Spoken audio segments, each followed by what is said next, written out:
Tu n'ouvres pas ton bureau sans prier. Tu ne commences pas à signer sans prier. Tu ne montes pas dans ta voiture sans prier. Tu ne quittes pas ta maison sans prier. Tu ne décides pas sans prier. Tout par la prière et rien sans la prière. Alors bien-aimé, viens prier avec moi. Shalom bien-aimé, je suis le pasteur Esaïe pour te servir. Et ce matin, nous parlons de l'huile d'onction. Et il y a huile d'onction et puis il y a huile d'onction. Il y a puissance et puis il y a puissance. Il y a puissance dans l'huile d'onction et puis il y a puissance dans l'huile d'onction. Nous allons lire un passage dans le livre de Luc 4, le verset 1. Il est écrit: Jésus, rempli du Saint-Esprit, revint du Jourdain et il fut conduit par l'Esprit dans le désert. Jésus rempli du Saint-Esprit. Jésus-Christ était rempli du Saint-Esprit. Donc, pour qu'une huile d'onction soit efficace, il faudrait que la personne qui prie sur cette huile-là soit remplie du Saint-Esprit, soit remplie de l'onction de Dieu, soit remplie de la puissance de Dieu. C'est en ce moment que cette huile, quand vous allez l'utiliser, elle va pouvoir avoir un effet rapide et efficace. Elle va pouvoir faire des miracles. Elle va pouvoir guérir des malades. Elle va pouvoir débloquer des situations difficiles, des situations compliquées. C'est quand cette huile achetée dans un supermarché, quand un homme va prier sur cette huile-là, qu'elle va pouvoir produire des miracles. Alors, nous allons faire une petite démonstration. Voyez-vous, j'ai ici 3 verres.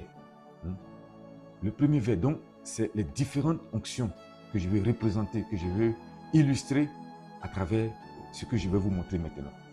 Voilà. Ici, la Bible déclare qu'à tous ceux qui l'ont reçu, à ceux qui croient en son nom, elle a donné le pouvoir de devenir enfant de Dieu. Donc quand tu nais de nouveau chrétien, tu as une certaine onction, une certaine puissance. Voilà, donc voici ça. Et donc, tu es né de nouveau, mais tu ne pries pas. Tu n'es qu'un chrétien des dimanches. Voilà, donc tu as juste une petite onction. À part ça, c'est fini.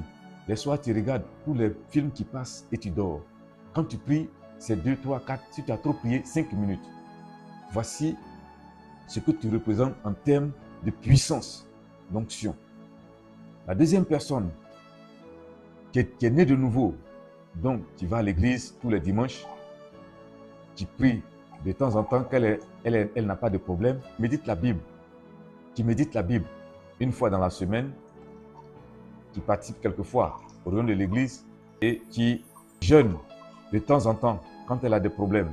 Voici là jusqu'où la puissance de cette personne peut arriver en termes d'onction.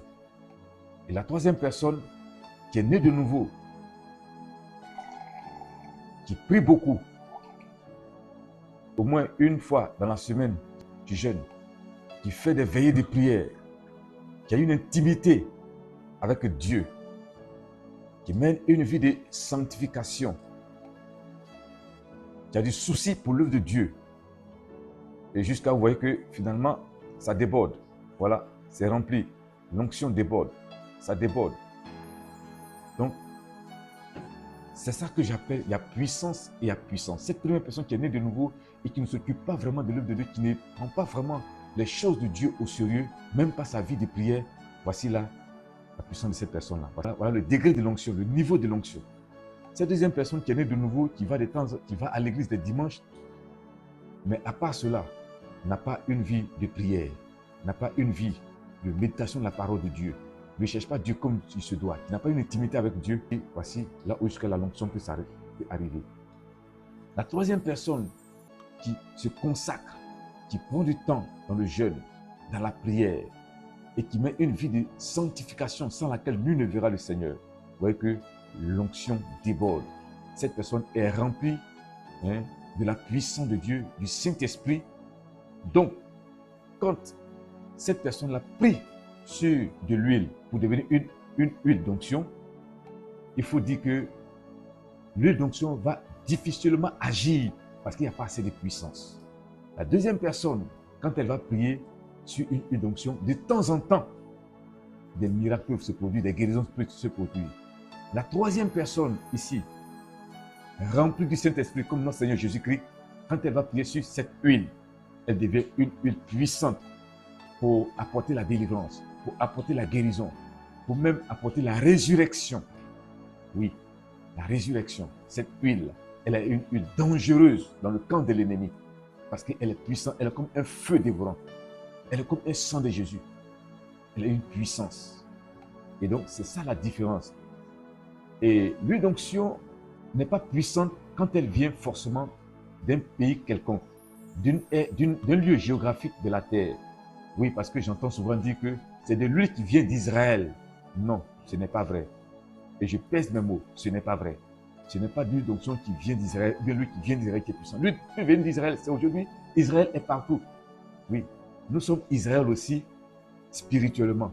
Nous sommes Israël. Nous qui ne sommes pas du pays physique Israël, mais partout où où l'Esprit de Dieu est, partout où Dieu est prié, partout où Dieu est recherché, est honoré, c'est aussi un Israël là-bas.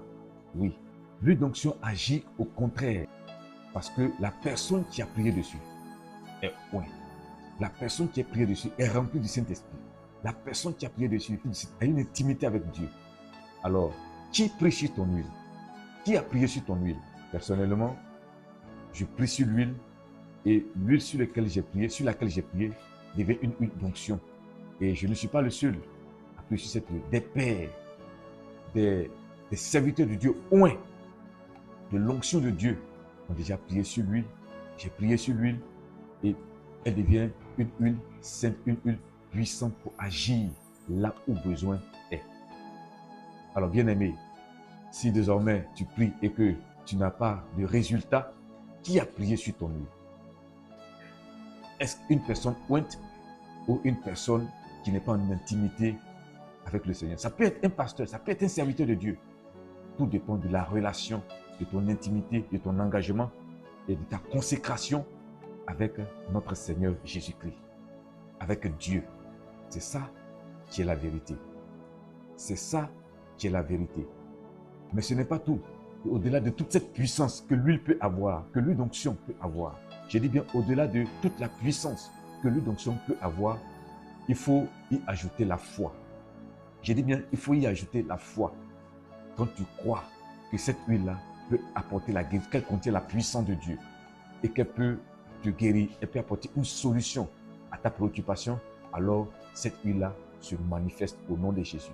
Alors cette huile-là agit pour toi. Ta foi est importante. Ta foi est importante pour que cette huile-là puisse puissamment agir. Que Dieu te bénisse, bien-aimé. Shalom.